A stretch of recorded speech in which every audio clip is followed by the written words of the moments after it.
Excuse me, ladies and gentlemen, the President of the United States. Thank you very much. Thanks a lot. I wish I could spend more than a few minutes with you, but the polls don't close in the East for another hour, and there are plenty of election results still left to falsify. You know, with so many people participating in the political and social debate through call-in shows, it's a good idea to be reminded every once in a while. It's a good idea to be reminded of the awesome impact.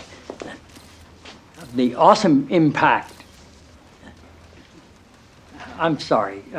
You're Dr. Jenna Jacobs, right? Yes, sir. It's good to have you here. Thank you.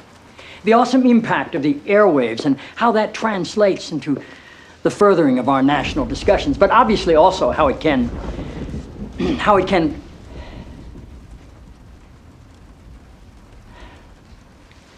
forgive me, Dr. Jacobs. Are you an MD? A PhD. A PhD? Yes, sir. In psychology? No, sir. Theology? No. Social work? I have a PhD in English literature. I'm asking because on your show people call in for advice and you go by the name Dr. Jacobs on your show, and I didn't know if maybe your listeners were confused by that and assumed you had advanced training in psychology, theology, or healthcare. I don't believe they are confused, no, sir. Good. I like your show. I like how you call homosexuality an abomination. I don't say homosexuality is an abomination, Mr. President. The Bible does. Yes, it does. Leviticus. 18:22. Chapter and verse. I wanted to ask you a couple of questions while I had you here. I'm interested in selling my youngest daughter into slavery, as sanctioned in Exodus 21:7. She's a Georgetown sophomore, speaks fluent Italian, always cleared the table when it was her turn. What would a good price for her be? While thinking about that, can I ask another? My chief of staff, Leo McGarry, insists on working on the Sabbath. Exodus 35:2 clearly says he should be put to death. Am I morally obligated to kill him myself, or is it okay to call the police? Here's one that's really important, because we've got a lot of sports fans in this town. Touching the skin of a dead pig makes one unclean, Leviticus 11:7.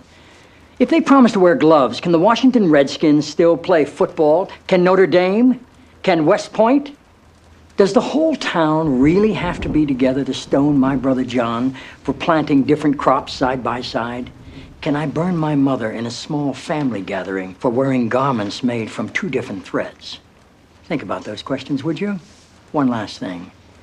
While you may be mistaking this for your monthly meeting of the ignorant tight-ass club, in this building when the president stands, nobody sits.